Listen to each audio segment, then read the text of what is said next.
like the gentleman in the back mentioned that there was some sort of statewide mandate that came down with that, but I'm aware of schools that just didn't comply. Right. And it doesn't help legally, that doesn't help legally. Where, were those schools in your area around Yeah. Columbus, or?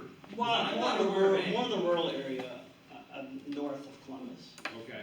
But like, so to answer your question, I do think that there is, I think that the odds of that happening again, at least in this state, are not high, because there are those arguments. The medical journals have come out, the medical decisions have come out. And so that was a hastily made decision to get the kids back. And if we go way down the rabbit hole, I mean, there's evidence showing that students not being in person for so long has stunted their growth and their ability, like, everybody's like 2 years behind. And so I think that that evidence. Verify that. Yeah, my wife's a school, first grade teacher in Marion City Schools, and so she can verify Verify that as well. that, and I have friends with kids. And so, it's a tricky answer, because on the one hand, they claim, you know, the powers that be claim it's medical, but I think that the power shifted in that regard because of the amount of evidence that's come out since then. It's kind of like, so I made that reference to me getting I think married. the evidence was already there, it was just being ignored in life. Exactly. I don't Yeah, think, but it I don't think wasn't- anything changed. It wasn't out there. Oh, sure it was. And so, Sure. using- I got it It was documented just from ignored. early It was 2020 just and ignored. earlier. It I work was. chemical weapons of mass destruction for the government, I know all about it. If You can't CNN tell or me it wasn't out there. All MSNBC you had to didn't do was say look at anything, then it's OSHA. All you ignored. had to do was look at- Basically. I emailed everybody on our school board. I emailed them each personally, Mhm.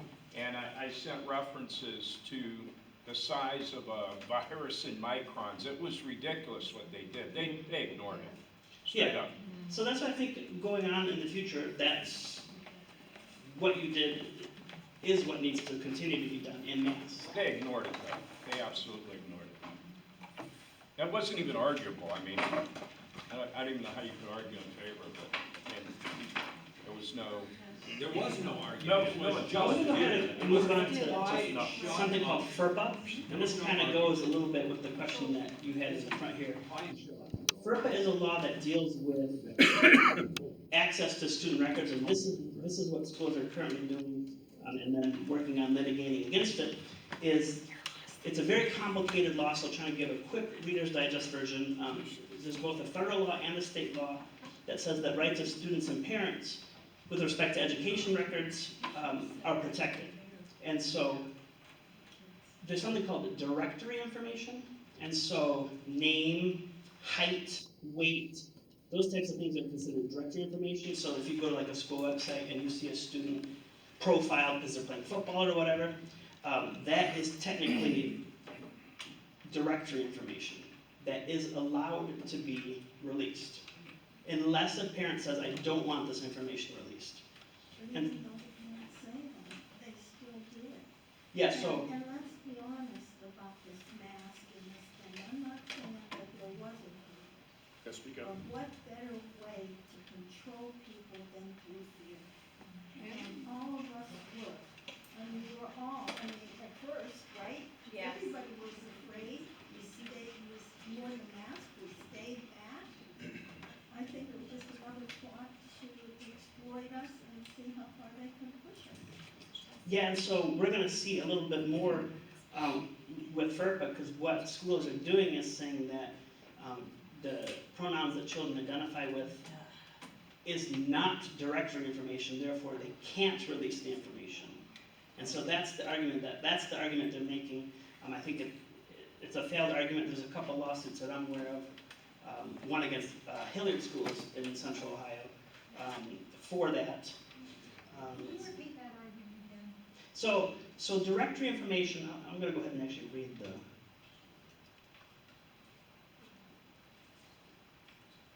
So to define directory information, it's a student's name, address, telephone listing, date and place of birth, major field of study, participation in officially recognized activity and sports, weight and height of members of athletic teams, dates of attendance, date of graduation, and award received. So, no school district board of education shall impose any restriction on the presentation of directory information. So any other information other than that directory information must be held private. And so the school is saying, well, the gender identification is not directory information, and that's how they're saying, well, this is how we can hide it. I think it's a really bad argument, especially when it comes to children under 18 and subject to the education laws that we've talked about, parents' rights to information. But that's the argument that they're making, that they don't have to release that information because it's not directory information. So in the presentation I have, I'll read a couple pieces. Actually, might be the next slide. I'm going to pick on Olentangy schools.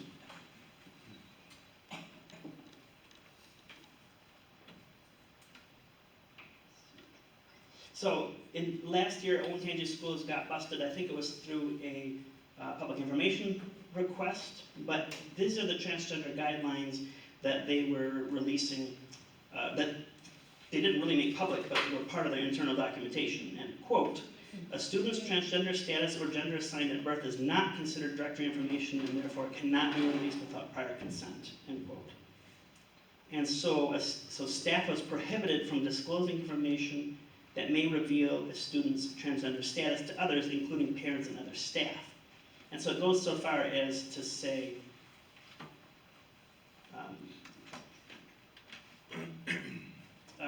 so for substitute teachers, if you know that a student goes by a preferred name and you are preparing your sub-packet, please make sure to cross out the legal name on the Power School roster and insert the preferred name.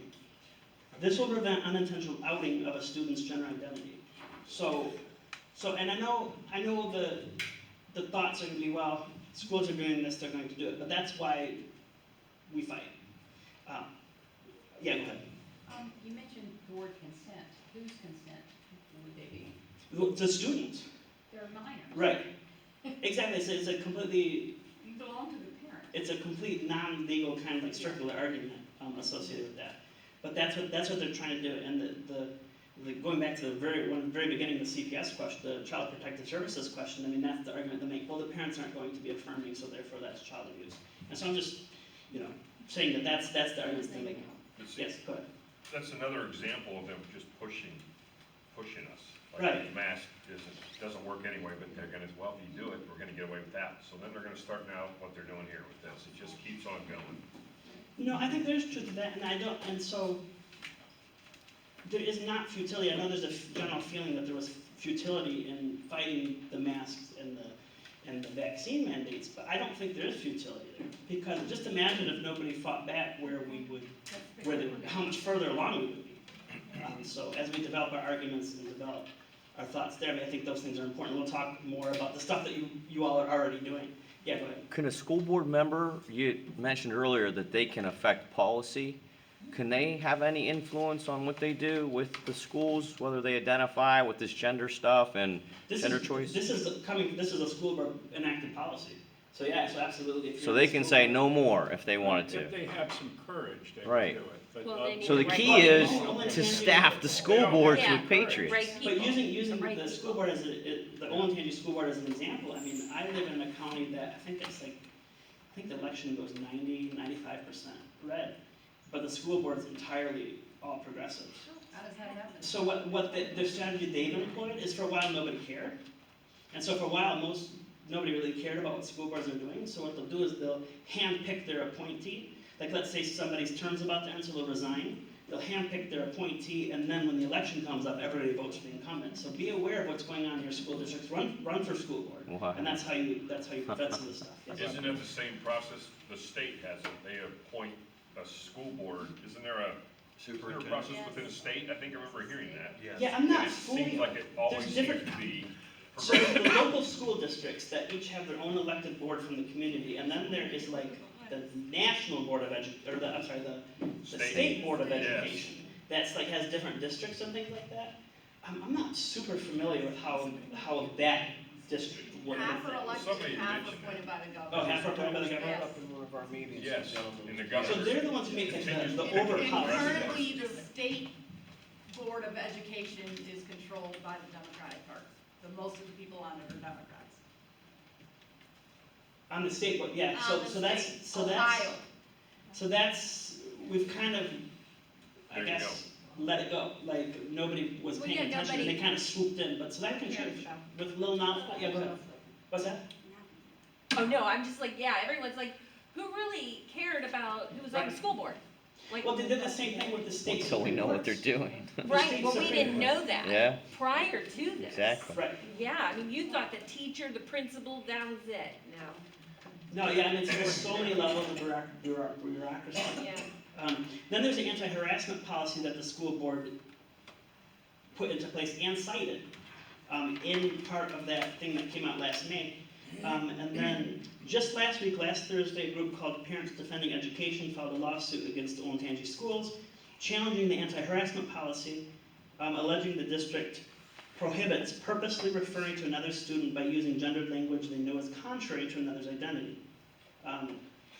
The group is challenging on First Amendment grounds, and it's, the district's lawyer actually confirmed that that would violate the policy, and she said this about their religious beliefs: while your children certainly maintain religious rights of freedom at school, those rights do not relieve them of the obligation to comply with board policy and the code of conduct. Which, Board she needs to read policy, the First that is the Amendment, I key. think. And so, but this is what happens. This is what happens. So that's not, Well, we're awake now. yeah.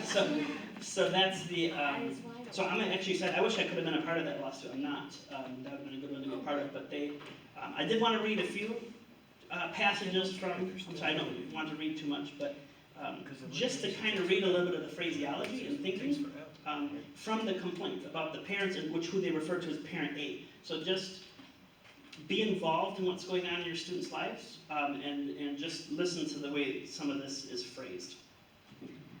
So parent A believes that people are either male or female. Parent A acknowledges that gender dysphoria exists, but believes it's historically rare. Parent A has raised their child to believe that biological sex is immutable and does not change based on someone's internal feelings. Parent A has taught their child to be respectful to others, but will tell the truth and always stand up for beliefs even when those are unpopular. Parent A wishes their child to be educated in an environment that involves free exchange of ideas and to be free to express beliefs, even if others disagree. So that's kind of the key. That speaks to people, even on people with opposing viewpoints, that we just want to be able to share, our side of things. Parent A is concerned that the child will be subject to formal discipline and ruin opportunities for extracurricular activities. Parent A worries that this will inflict mental and psychological harm by forcing them to choose between their beliefs and following the instructions of teachers and other Olentangy authority figures. So basically saying there that the Olentangy school and school figures, people within that community, within the school, are promoting this on this student, making the student go that direction.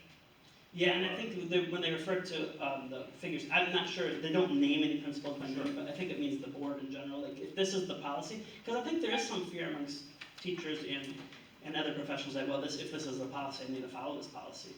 I'm not aware of any teacher case, but that could potentially be an interesting case. Yeah, right. Quick question, is Olentangy the one where there was a transgender student, biological male, but the person said they were a female and was using the girls' restroom? Is that the school district? I think there's lots of school districts where that's happening, but I'm not aware of that actually happening. I'm not aware of that, like, that actually being a thing at Olentangy. Yeah, I don't know if it was Olentangy, but, so if you're familiar with Jack Windsor, the reporter Jack Windsor, his daughter, I wanna say it was. Oh, it might have been. It might have. Yeah, it's that school district.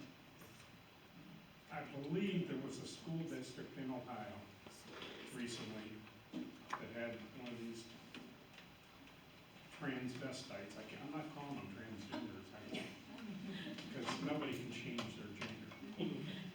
Anyway, he was allowed to go at some school. I think it was outside of Cleveland somewhere, maybe.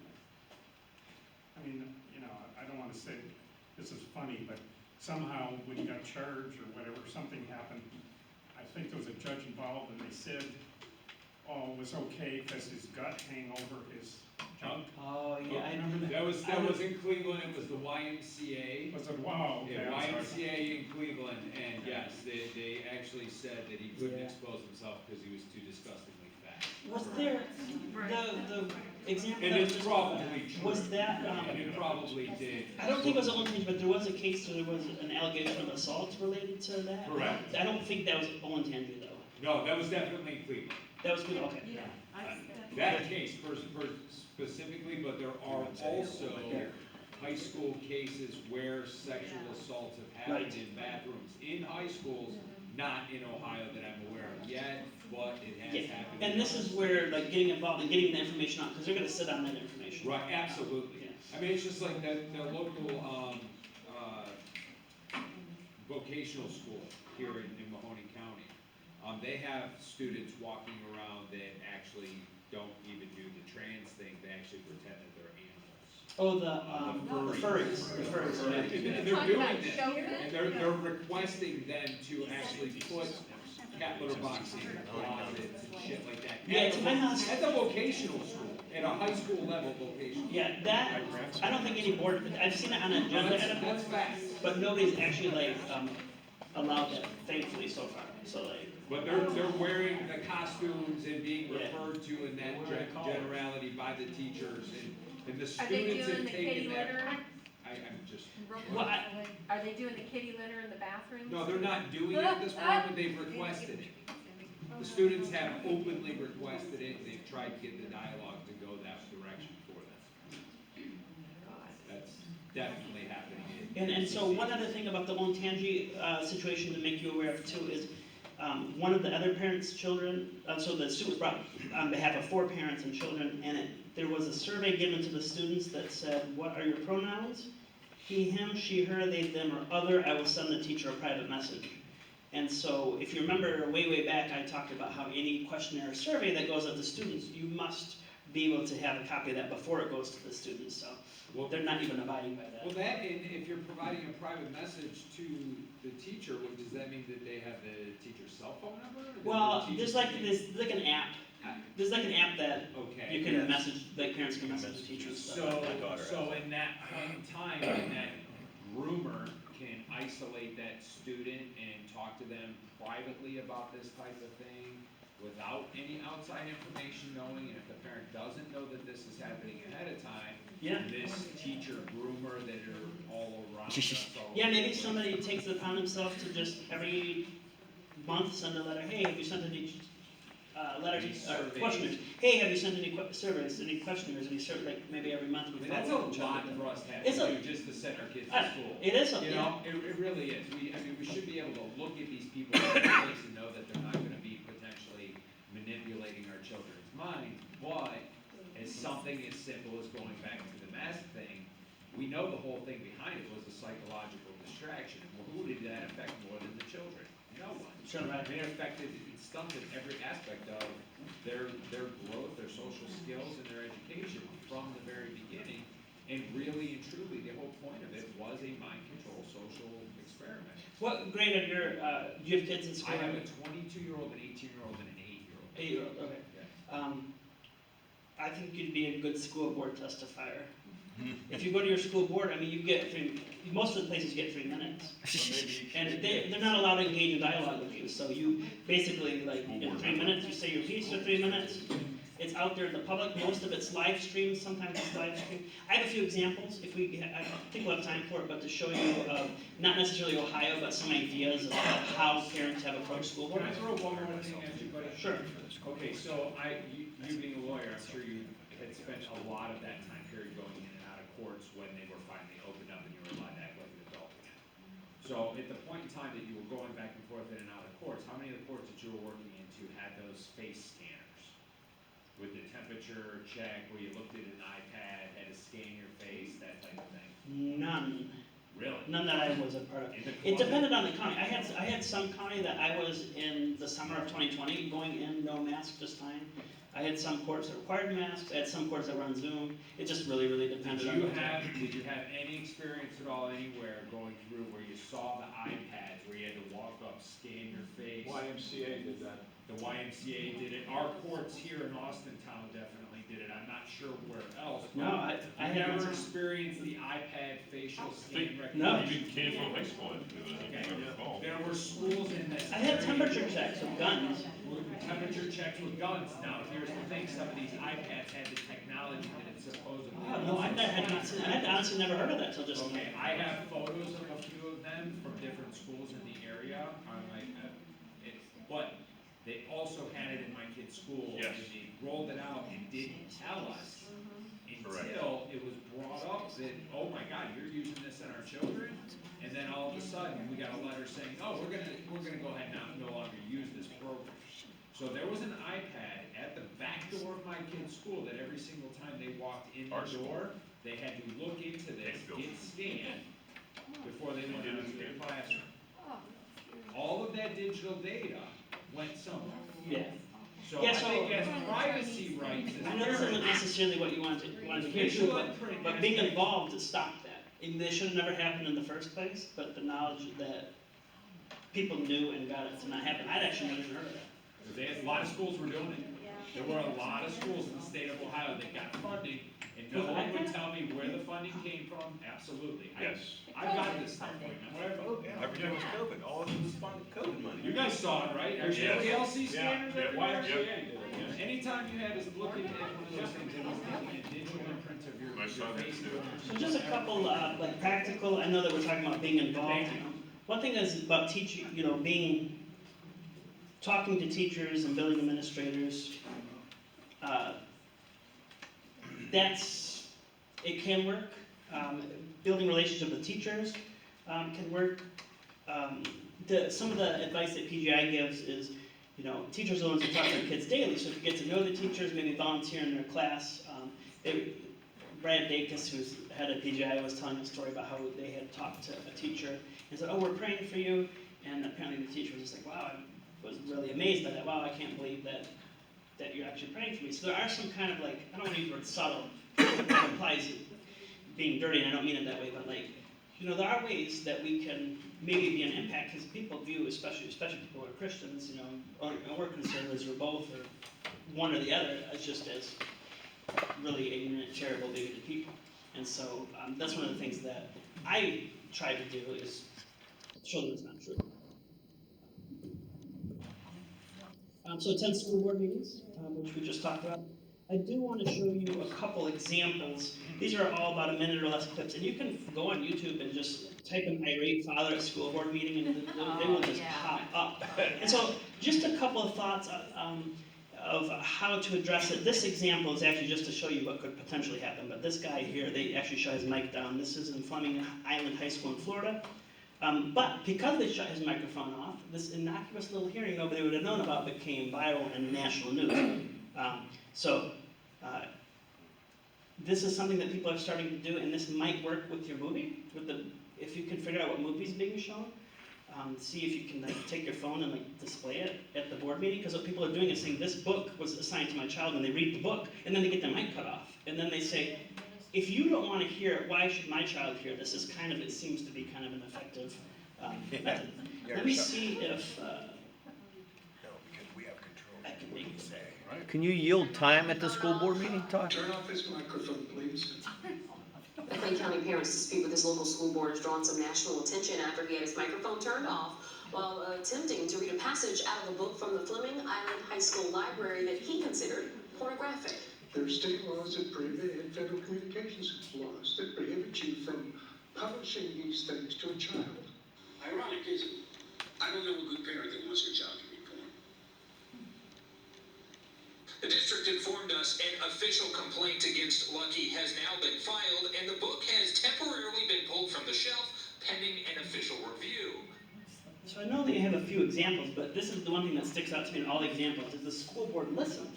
If you get out there and tell them what's going on, even if they have to feign, oh, we have to pull this book, it's working. This gentleman is a preacher, so unfortunately I can't speak as well as he can. Very good, I've listened to this guy. And so it's only a clip, I cut the part where he actually describes what's happening. Yes. And then, but it's a good tactic, he read right from the book. And then my favorite part of it is when he asked them, doesn't it make you cringe? That's my favorite part of it. Tonight I'm filled with righteous indignation. I want to define something for you tonight. The definition for pervert.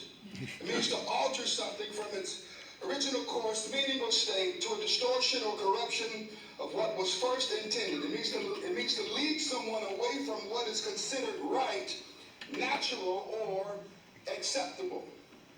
This book has been permitted in 6 schools in the Wake County Public School System. This book explicitly details anal sex, blowjob tips, a response to a letter about gay sex, and BDSM. You want cringe, you don't like it, you don't want to hear it aloud, you don't want anyone to read it. And NCAA, listen, you all have signed off on this and it needs to be removed from every school. Your time is up, in sir. Our Wake next County. speaker is Julie Payne.